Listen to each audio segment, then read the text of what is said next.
Hi guys! Dito pala kami sa Divisoria.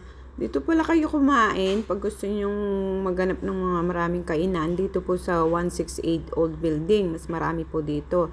Yan, dahil tapos na kami, gusto namin kumain ng matamis. Dito po kami nagbili ng mga panghimagas. Yan po yung tikoy. Masarap po yung lasa.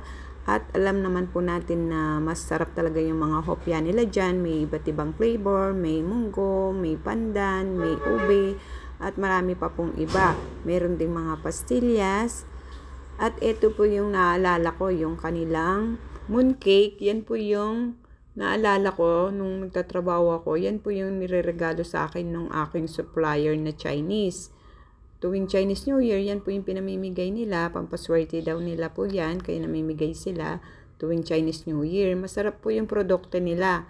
Kilala naman po yan, lalo na sa ginagawa nilang pasalubong kasi tumatagal po yung produkto. Masarap po, kaya try na guys. Paki-follow na lang po para sa mga updates. Salamat po.